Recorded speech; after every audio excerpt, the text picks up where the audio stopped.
Hey guys, it has been a very perfumed filled week.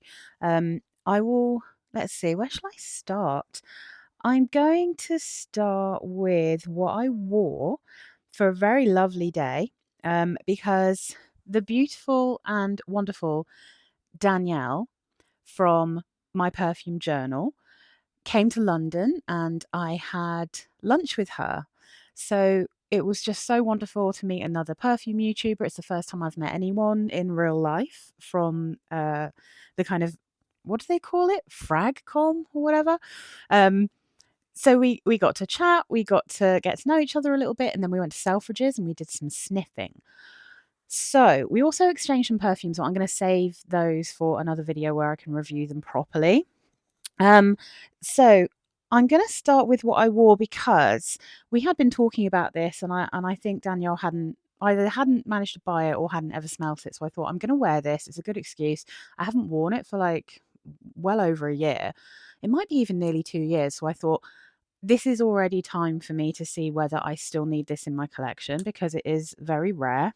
Um, so this is the famous Stella from Stella McCartney, the famous rose perfume.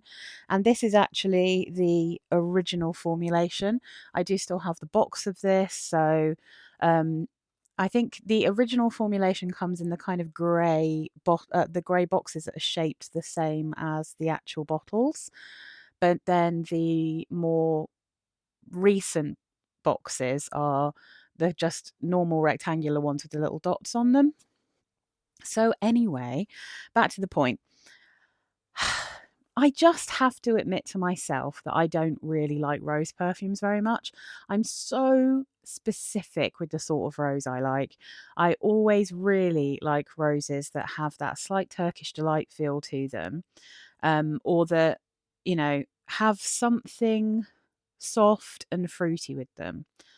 So Stella, it is an absolutely stunning rose. It's not screechy, it's not annoying, but it's also got peony, amber, and mandarin orange in it. And on my skin, the amber is quite strong in this one. And I was wearing it, and now obviously, when I had this, when I first got it, I didn't have millions of perfumes. But now I've got so many perfumes that as I've said before, it seems a bit mad to keep things that I'm hardly ever going to wear. But even more so, it's mad when they are rare and they are beloved by many people. So I think this is going to be a declutter because I didn't love wearing it. That's just what it comes down to. And whenever I kind of think I might wear it and I sniff it, I'm always like, no, I'm not really in the mood for rose. And that's really because I'm hardly ever in the mood for rose unless it's something like in winter, like Tocard, which has that Turkish delighty smell, that kind of strange floral, ambery vanilla. Um, or when I wear my Fleur d'Ombre Rose, which is that kind of jelly babies and rose. So I would just rather someone who has been desperate to get their hands on Stella has this, to be honest, or someone who used to wear it who can't get it anymore. So that Stella, it's just a 30 ml bottle, but it is the original formulation. So I'm going to be, when I get time, putting that on eBay.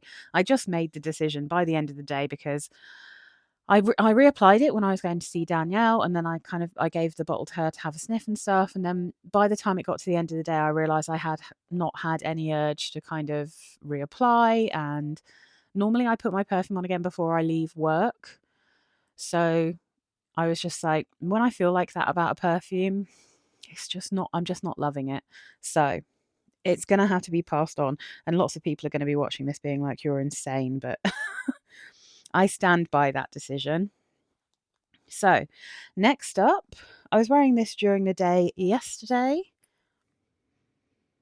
Oh, it's so pretty in warmer weather. Oh my goodness. This is a Chanel number 5 Le Eau. So this is the kind of modern, slightly more youthful interpretation of number 5. I think it definitely still has the spirit and the general overall profile of number 5, particularly now I've got both and I can kind of sniff them next to each other. But this is kind of more like a skin scenty white musk. It is still a little bit soapy, but it's not quite soapy in the way that the original is. It's a bit cooler smelling, and that one's a bit warmer. And the original number 5 is more warm. And this is much more citrusy and zingy and bright, but it does still dry down to be kind of a classic, slightly soapy, musky skin scent. It's really very beautiful, and it's really good if you're not keen on number 5. I think I said it in the video.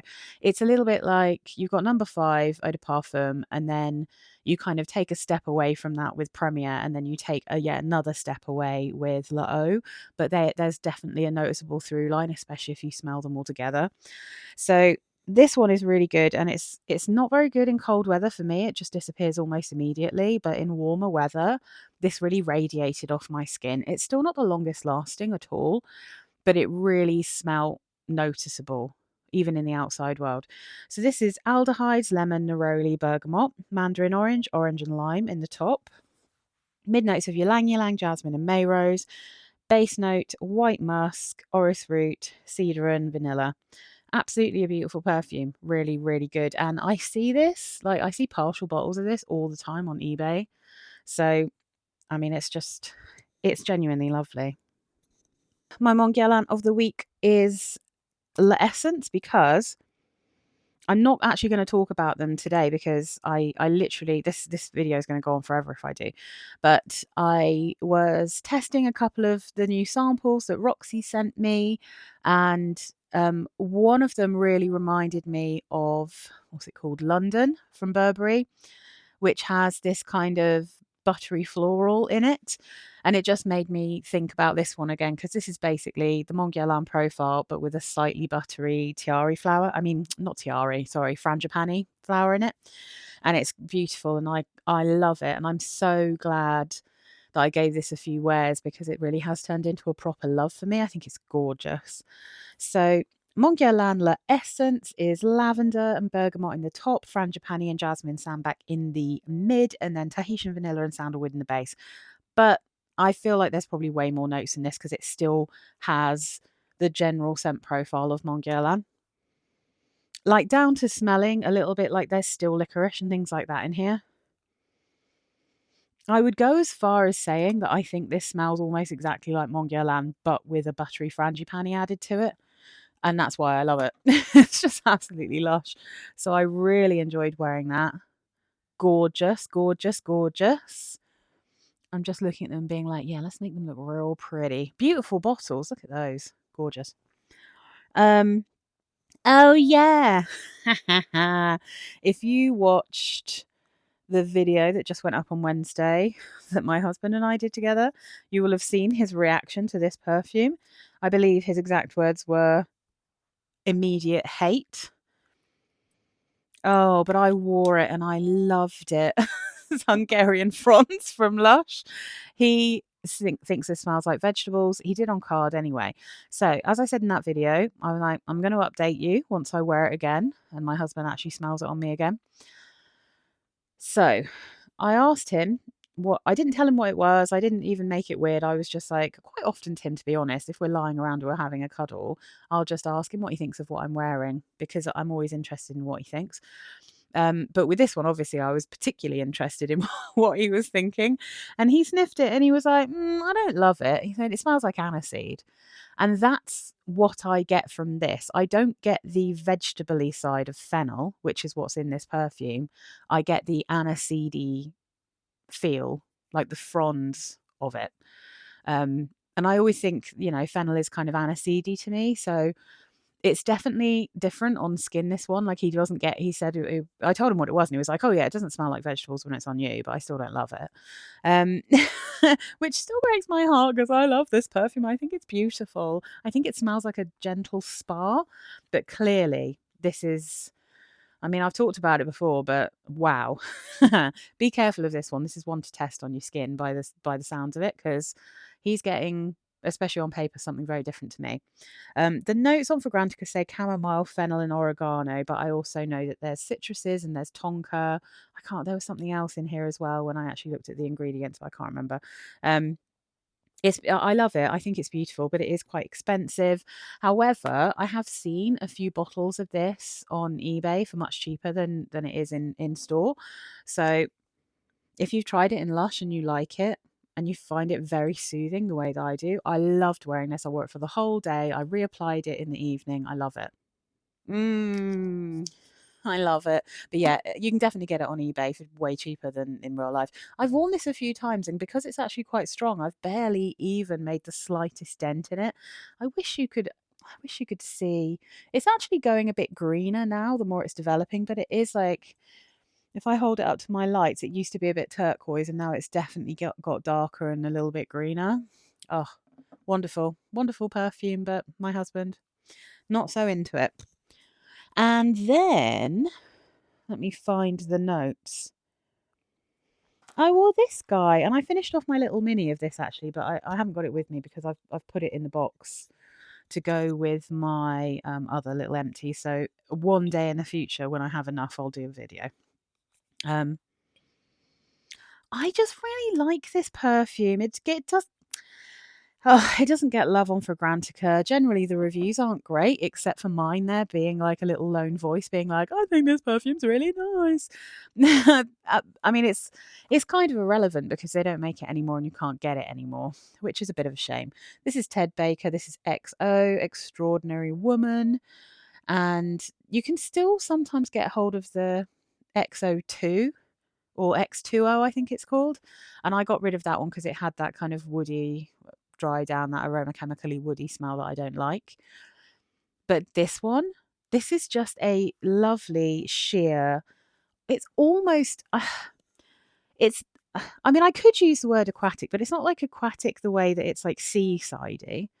It's aquatic like a kind of glass of water, like a fresh stream, that kind of aquatic. It's tuberose and it's gorgeous. It's tuberose and heliotrope in the main with a bit of musk. The actual notes have African orange flower in the top, mid notes of tuberose, gardenia and jasmine, and the base notes heliotrope and musk. But for me, it's tuberose, bit of heliotrope, bit of musk, and then this kind of watery sheer feel to it, and a beautiful sweetness. There's no screechy sharpness here. It's just, but it's not. And it's a bubblegummy tuberose the way that My Way and Lontody are. And to be fair, my first tuberose love, Poison. But it doesn't have the sickly sweetness. It is sweetened, but it's not syrupy. And I have, unless it's Poison, and it's that kind of complex, dark, smoky, honey syrupiness. I really struggle with a very sweet and syrupy tuberose. It's just, it becomes, when it's bubblegummy, I love that bubblegumminess, but it's just a bit sickly to me. The reviews are generally like, oh, it doesn't smell very original, or it's too light, or I could barely smell it. I can smell this really clearly. My husband actually, again, he gave me a cuddle and he said, I like the way you smell. So it's, I mean, he doesn't normally say that about very floral perfumes, but I mean, I would say it doesn't list any fruits, but I think there's probably some kind of fruit in here. It has that kind of, I mean, if you told me there was a hint of plum, I'd believe you. And the Extraordinary Woman, the X2O, that one is a plum perfume. And when I originally was talking about these, like back in the day on my channel earlier on when I reviewed them, I was saying this is kind of like the tuberose heliotrope, but very watered down feel from Poison. And the other one is the woody, plummy part of Poison. It's almost like if you wore the two perfumes together, they'd smell like a really sheer Poison. Yeah, it's a shame it just had that kind of tarry, woody smell that I don't like. But anyway, I've been talking about it long enough for a discontinued perfume. If you ever see it and you like the sound of it, I really, really like this one. I think it's so pretty. And I always feel sad that people are just a bit like dismissive of it because I think it's pretty lovely. All right, next up, a true joy to wear. I really forget how much I love wearing this perfume when I do spray it on. It's definitely got stronger the longer I've had this one. It hasn't really changed colour, but it feels a little bit more condensed. Is that the word I'm looking for? Concentrated. Yeah, so pretty. I think you can still get hold of this. This is Florever by Agatha Ruiz della Prada. This really kitsch, cute bottle. I've got a small dent in this one, but it's just like a kind of slightly floral jasmine tea scent. Agatha Ruiz della Prada Florever is top notes of tea and yuzu, mid notes of wildflowers, magnolia, ginger, pink pepper, base notes of musk, hinoki, wood cedar, and amber. It really is like if you had yuzu instead of this kind of sharp apple, it does smell a little bit like Jennifer Lopez still, but I've only ever heard a few people say that that's a bit sharp and screechy to them and that they couldn't get into it. This is like a softer and more gentle but similar kind of scent, and it's so lovely. I had this one I think before I had Still. It took me a long time to get Still because everyone had the jasmine like so high up in the mix, but I wasn't expecting it to just smell like jasmine tea. And like I said, like I think this one smells like there's jasmine in it. So in those wildflowers, I'm sure there's jasmine. Um, it's very, very pretty, really easy to wear, and just generally a beautiful perfume. I really like Florever. I think it's lovely.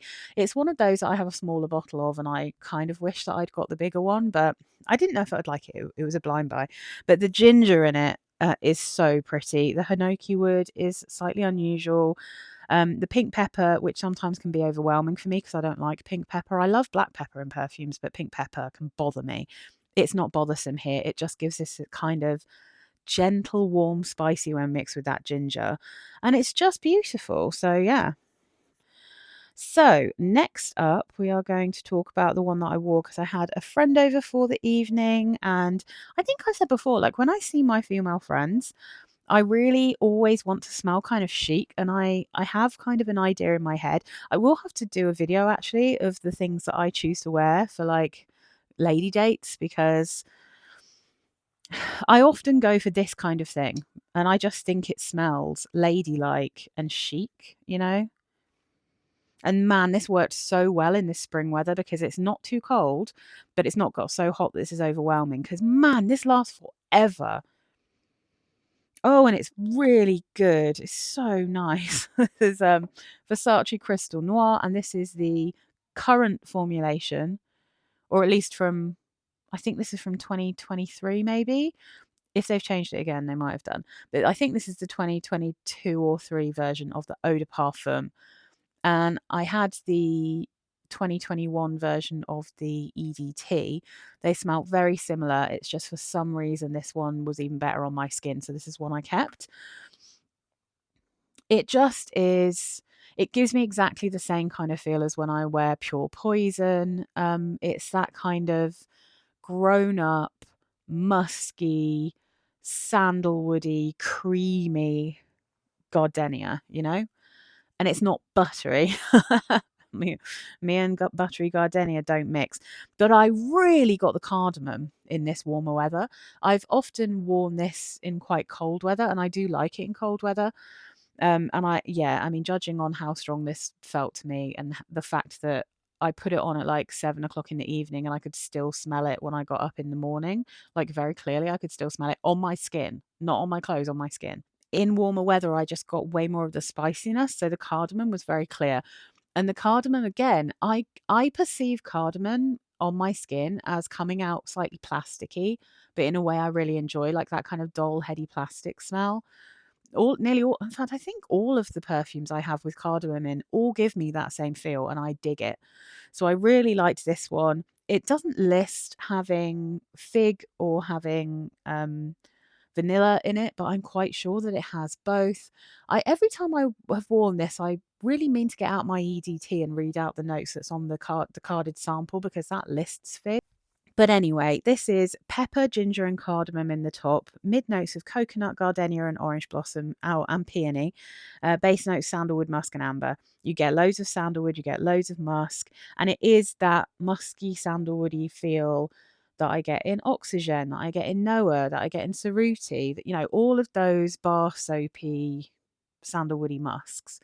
I mean, the coconut I can smell, but it's like It's not like an obvious coconut note to me. I think it smells,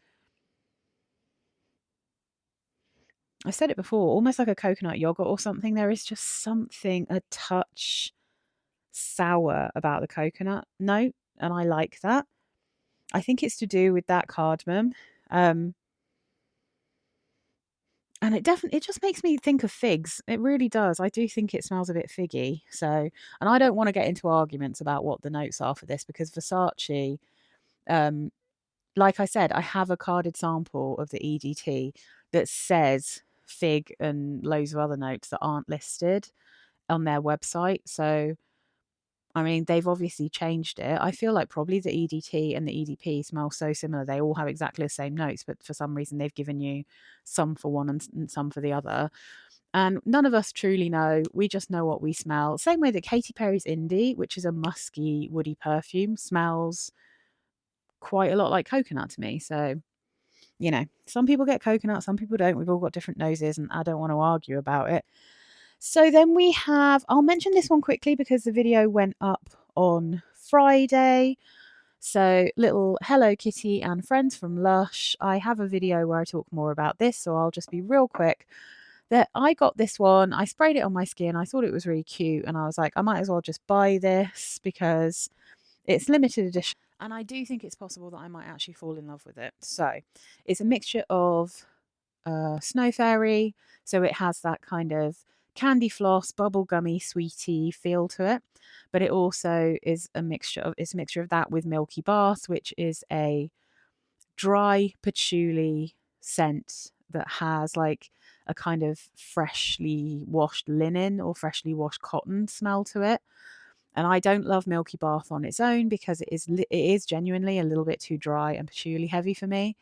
But the mixture of the two is really interesting. And it also smells like they've got some kind of marshmallowy, creamy strawberry scent in the top of this one. So it gives just like girly pink, but also clean laundry. So it's quite interesting. And it really reminds me, I want to smell there's a actual clean, as in the company. They've got one that's got some kind of candy floss, I think, in it, and I think they might have a new one that's strawberry or something. And I haven't got to smell any of those. I've not seen them anywhere, but I feel like probably it's this kind of thing. It probably just smells like some kind of cotton candy and sweet strawberries on top of clean laundry. Really cute. What do they say on Lush? Wisps of sugary candy floss wrapped up in clean, freshly laundered blankets, Milky Bath and Snow Fairy, patchouli oil, vanilla absolute, benzoin, Brazilian orange oil. But somehow to me, kind of smells like strawberries. And then the last thing that I properly wore all day, one of my perfumes, is this guy. Oh, God. I just love this. I'm going to try not to talk about it too long because when I do, I always go off on one when I talk about this perfume because I do truly think it's a masterpiece. And the more I wear it, the more I absolutely can't get enough of it. And look, it's so strong that still I've not really even barely got a dent in this. This is Lust from Lush. It's ridiculously good, this perfume. It is an absolute joke how I can get it for like, I think maybe 25 or 30. This one was 30. I thought it might be 35, but it was 30. This one I think is like 25 or 30 quid for 30 ml. And like I said, I've worn this maybe 3 or 4 times, this particular bottle, because I've also got the solid. But you can barely even see that it's been sprayed. I'm obsessed with it. It's just the sexiest, filthiest jasmine. It is. I think I've heard someone call. Well, isn't there a perfume called Carnal Flower? This is Carnal Flowers. That's what this is. It's jasmine, ylang ylang, vanilla, sandalwood, and rose. And I've talked about this loads in the past, and I will talk about it again in the future because it's in one of the videos I've made recently, like a perfume list one. It's amazing. I love it. It's one you definitely would need to try. I think it's much better in warm weather than it is in cold. It can go really indolic to some people.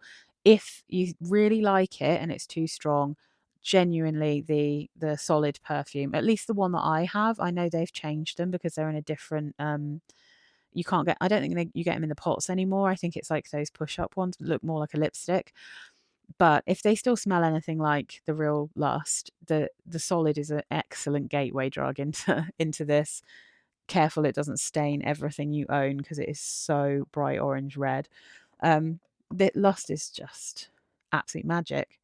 So let's move on. Now, Danielle and I smelt so much stuff that I wouldn't know where to start with telling you everything that we smelt, except to say what I do remember is we sniffed the Harry Styles perfumes, and I'll let obviously Danielle talk about whatever she thinks of these things, but I thought the Harry Styles perfumes were awful. The bottles are cool, even though they don't stand up properly on their own, but they're not good perfumes, in my humble opinion.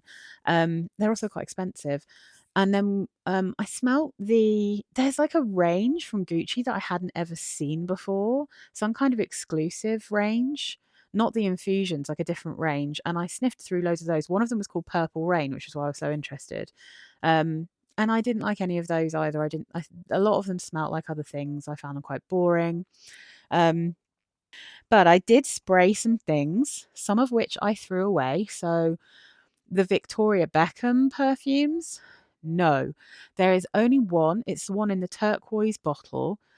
And when I sniffed that from the bottle and when I first sprayed it, it smells very, very similar to Nina Ricci, Bells de Ricci, Spicy Delight, the one in the yellow curly bottle with the kind of bluey purpley lid. Now, that is just a fantastic citrusy, sweet, and tangy spice bomb perfume. It's so beautiful. I still have a very vintage bottle of that from the 90s in my, again, like late 90s, I think, in my cupboard. And I was like, oh, that's so cool that smells like that, because I loved that perfume. And honestly, the Bells de Ricci line were pretty big in the UK, so maybe she used to wear Spicy Delight. I can totally imagine it. But of course, it just turned into a tar nightmare. It just went full tar. It was nasty. So I didn't keep that sample because it made me feel sick. I'm like, I don't want to bring that home with me. I probably smelt some other things that I can't remember that I actually sprayed and didn't bring back with me. There were a few iris scents that I didn't bring back with me just because a lot of them smelt like things I'd already smelt, and I was like, eh. But what I did bring back with me are the following. This we saw a Celine little area in Selfridges as soon as we went in, and this is the one that Danielle was saying that she loved, and it says Rimbaud or whatever it is on the top, but that's because they didn't have any cards that said Dom Paris on it. But this is Celine Dom Paris, and the notes here are vanilla, laurel blossom, coriander, musk, and bergamot. And I kept sniffing this, and I was saying that it reminded me of, in the UK, we call them creme caramels. I think in the US, they're called flan or flan. But here we call them creme caramel. It's kind of this almost jelly-like, wobbly, creamy dessert with like a caramel, well, sort of watery caramel. I don't even know how you describe it. If you're in the UK, I think you probably know what I'm talking about. And if you're in the US, you probably know what I mean when I say flan.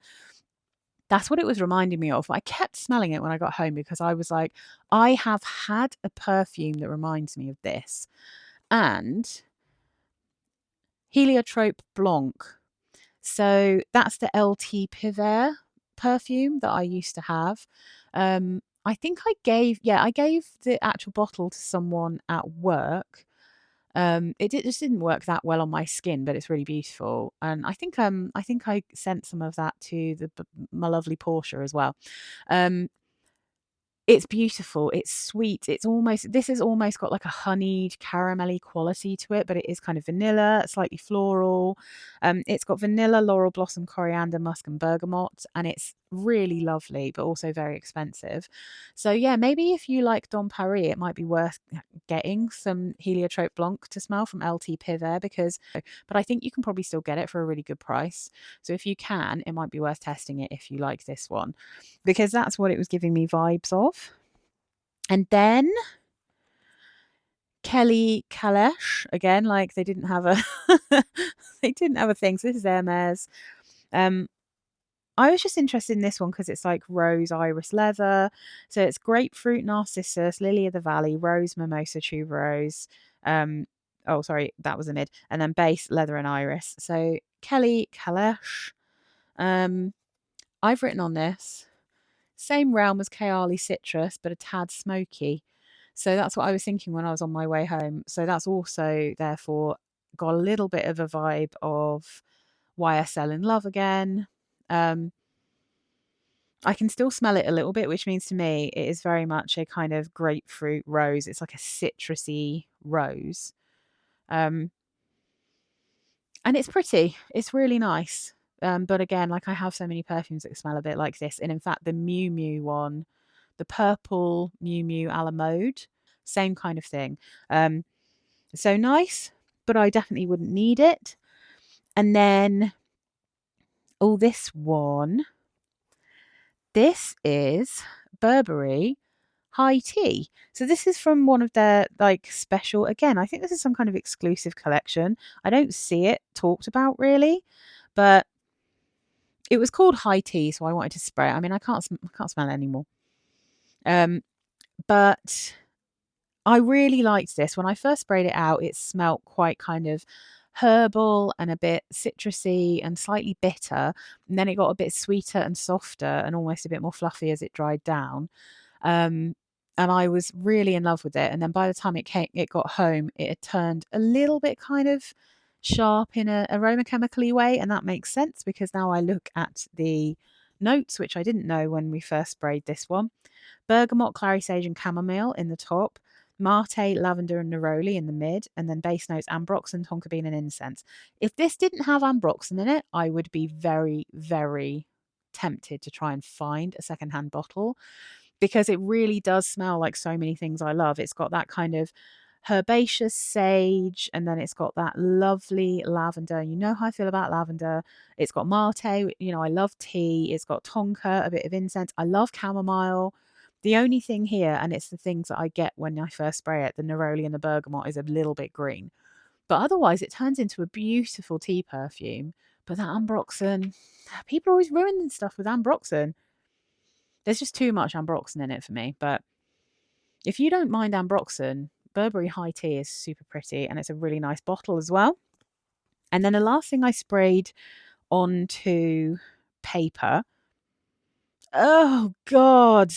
I had to put this in a bag because it didn't hit me how nasty this is. When I mean, I didn't like it. I still put it in my bag and brought it home. Unlike the Victoria Beckham that turned into tar, I reckon after about 30 seconds. This one turned into tar after about an hour. Oh, God. And I hate it. I'm sorry, guys. I'm sorry. I'm just so sorry. Um, Fleur Majesty from Kayali. Ugh. Ugh. Oh, no. It's a very candied, sweet rose. And I think I said to Danielle when I was sniffing it, it smells like there's a very synthetic, syrupy pear in that. And literally the first note when I looked at it when I got home is pear. So it's pear, peach, mandarin, and orange in the top. Mid notes rose, peony, violet, and magnolia. Base notes musk, vanilla, praline, ambrox super, and vetiver. It is a chemical mess. It's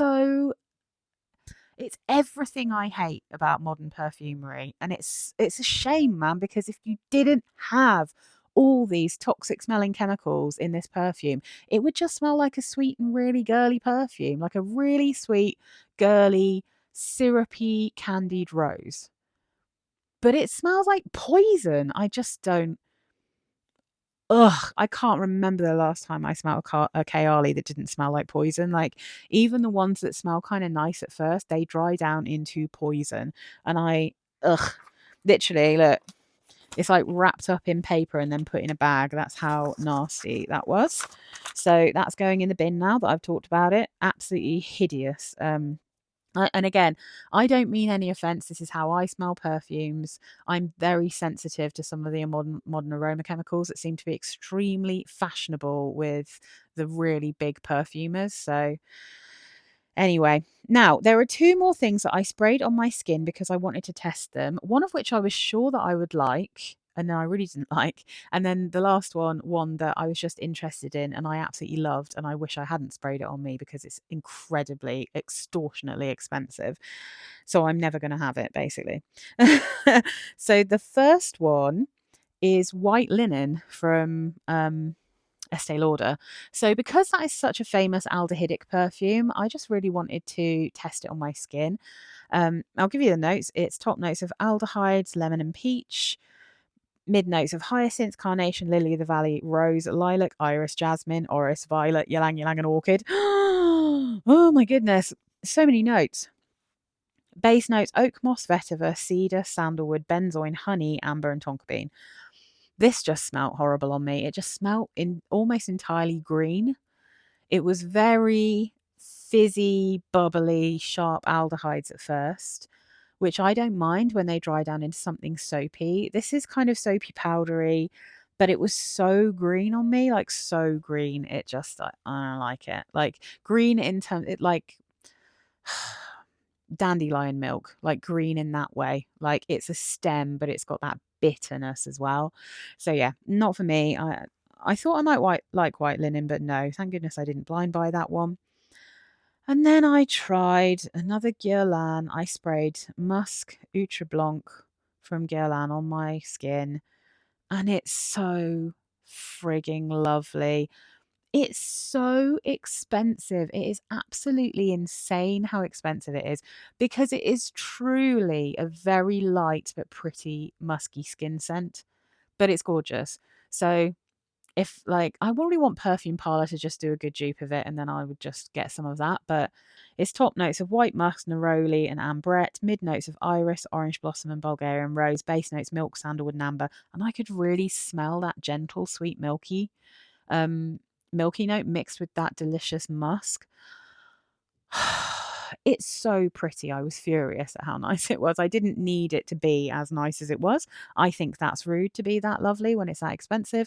But anyway, and the only other thing actually that I sprayed on my skin, I wanted to do Saffenard from Parfums de Marly, because that's the one that really reminds me of Classique from Jean Paul Gaultier. But man, that did not last. That's another perfume that's super expensive, and it's the only Parfums de Marly I've smelt that doesn't smell like aroma chemicals to me. It's really pretty. It's such a nice perfume, but yeah, it was gone almost in a flash. I'd forgotten I'd sprayed it on myself by the time I got back to work. And that's mad because that's so expensive. I reckon I couldn't smell that perfume on me after a couple of hours. So anyway, beautiful, but yeah, absolute rip off. So yeah, there's a couple of really exciting things coming. It was an absolute delight to meet Danielle. I feel sure that nearly everyone who watches my channel already watches Danielle. But yeah, it's so wonderful to chat with people about perfumes, and it's one of the reasons I love this channel so much. By the way, guys, it's been 3 years. I've been on YouTube. I started my channel 3 years ago. I just got a little notification from YouTube. So this is my 3-year anniversary week, and this is what I wore. And I think realistically, this is a fail for my husband, but I've only had one that's really doesn't work for me. Thank you so much to my subscribers. Thank you so much to everyone who watches my videos. It's so wonderful to have been doing this for like 3 years. What a cool hobby, and what a lovely group of people that I get to chat to. Oh, and before I go, I know someone had trouble listening to the video with me and my husband. That's because it is recorded in stereo rather than mono. So if you guys are having problems, you might have to check your settings of what you're listening to it on, or maybe don't listen to it on headphones if you've got fussy headphones. But yeah, it's in stereo. So I'm on the right channel and my husband's on the left channel. I've not had any problems with any of the devices I've watched it on, and I've watched it on, we've checked it now on like 2 different TVs, an iPad, an Android phone, and a HP laptop. So hopefully not many of you are having problems, but if you are, then just know it's because it's not been recorded in mono, so you might need to do a bit of tweaking to listen to it. But I hope everyone else who watched it enjoyed it. And thank you again. Thank you so much. Let me know what you've been wearing. Let me know if you've got any of these. Let me know if you hate me because I've decided to get rid of Stella and everyone talks about it being like the best rose ever. I'm just not a rose perfume. That's what can I say? But anyway, thanks so much, guys. Have a lovely week. I hope everyone in the UK and elsewhere is having a lovely Easter. I've got lots of hauls to film because I've been kind of accumulating little bits and pieces here and there. So I will get back to you with all the cool stuff that's new to my collection or is just new testing for me, you know. But I'll see you guys soon. I'll see you again next Sunday. All right. Bye.